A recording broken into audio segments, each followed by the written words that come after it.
My name is Chris Famous. Somebody produced a report the other day said that there's a growing number of persons who completely dismiss the idea that God even exists. Really, most of the time rejecting the institutional church.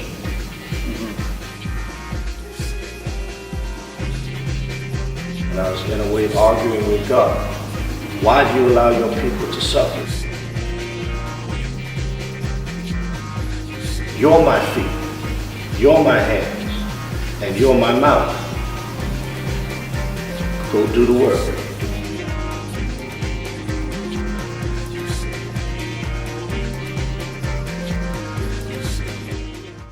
Dr. Grant Gibbons, as the economic minister, he has the ability to alter the ARV that it can now lower what value of property can be bought by these companies.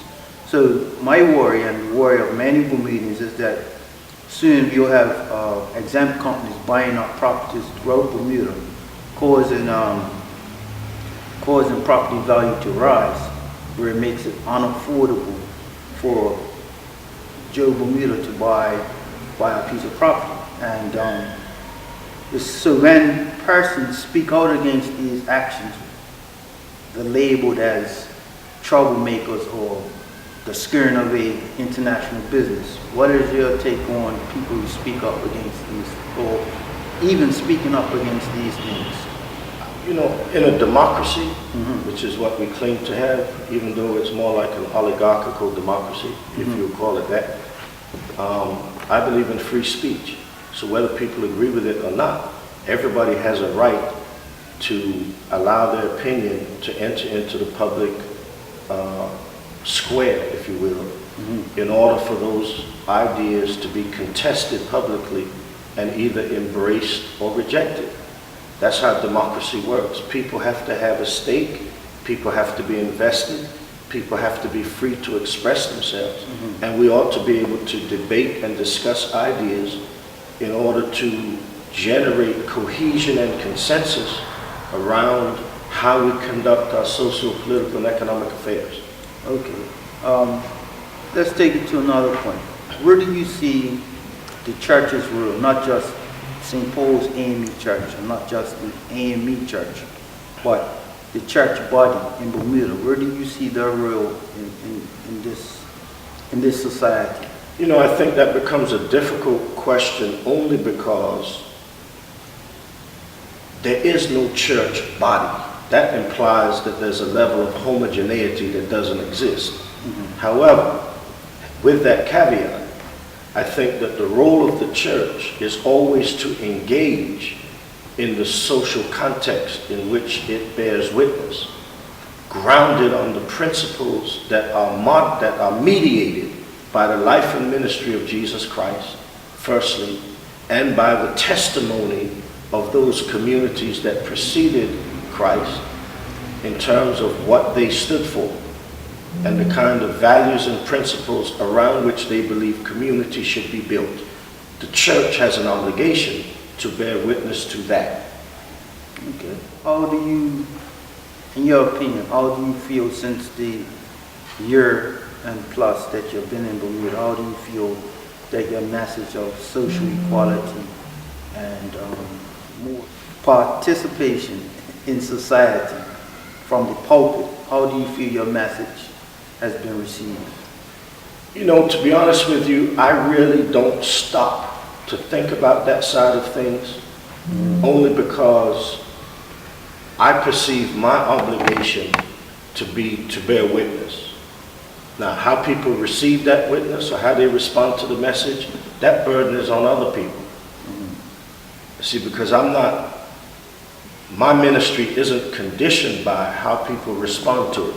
My ministry is conditioned by the force of my convictions in terms of what I believe I've been called to do. So even if nobody agreed and they wanted to nail me to a cross, I'd still be compelled to bear the same witness. Okay, so let's dial it back a bit. What led you to have an interest in the ministry, in theology? It was a epiphany, an experience with the divine that produced in me a feeling that the only thing that I could do with my life that would make it make sense was to bear witness. Okay. So at what age did you make that decision to go into the ministry? You know, I think that I had an experience as a young kid around the age of 9 or 10, which I didn't understand but haunted my consciousness. And it wasn't until I was around 16, 17, 18 that I was able to make sense of it. And at that point, I made that decision that this is what I had to do. Okay, you want to share what that epiphany was? I was in a church, and I felt like I had an encounter with the Spirit of God. And from that moment, it left an indelible mark on my spirit. And there was just something about the church as a symbol that attracted me. And then later on, as I became socially and politically conscious, I would get very frustrated about the condition of my people in the community in which I lived.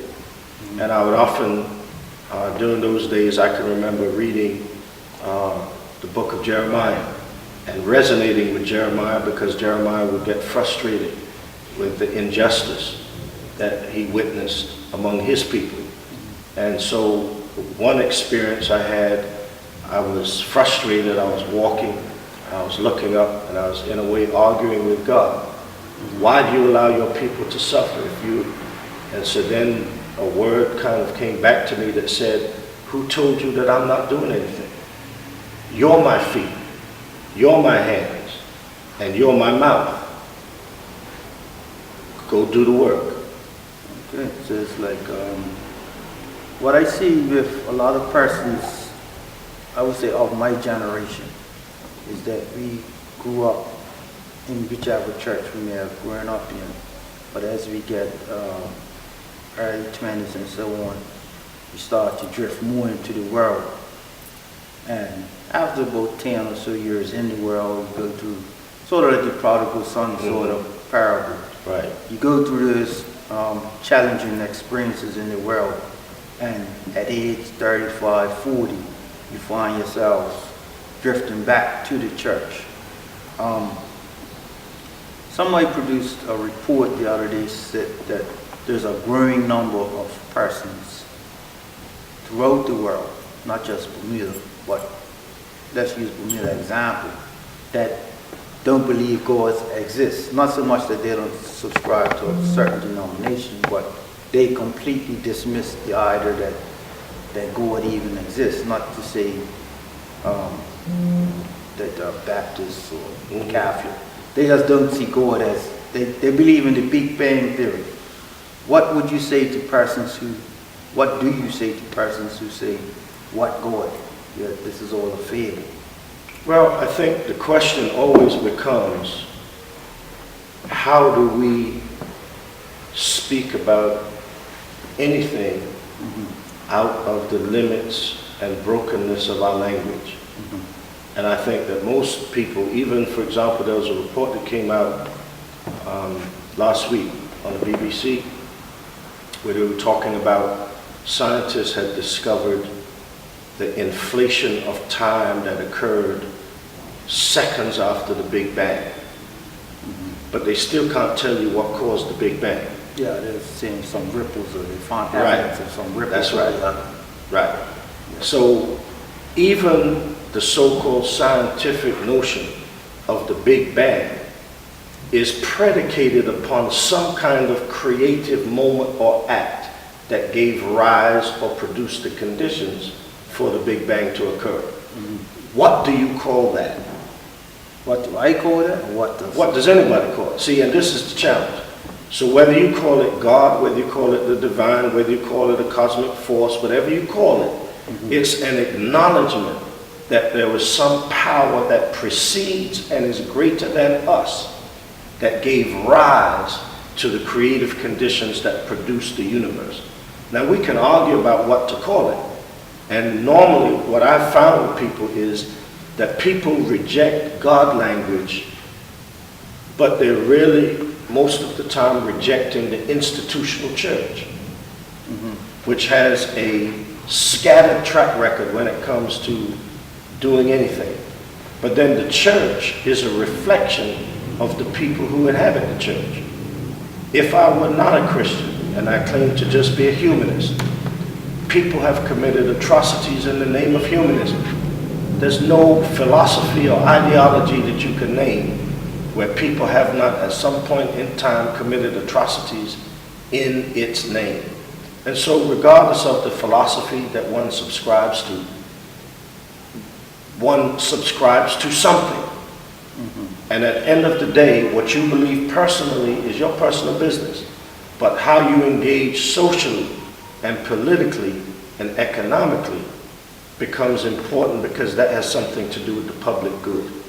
And so I think that whatever one chooses to believe, whatever belief system one has, it ought to produce in one a respect and a reverence for humanity, a respect and reverence for the earth, and a sense that we don't own it, but we've been entrusted with it, and we have an obligation to exercise good stewardship over it, so that those that come behind us will have a decent environment and the same kind of opportunities that we have embraced. Now, for me, the only way that I can make sense of being in the world is with God. So for me, that's the path I choose. Now, I'm not saying everybody has to choose that path. And if we wanted to have a philosophical debate in terms of someone positing a particular position, we can do that as an academic exercise. But at the end of the day, when somebody's going through a crisis or in an emergency, even most of the time the people who don't believe in God, what's the first thing they say? Oh, God. Proof's in the pudding, right?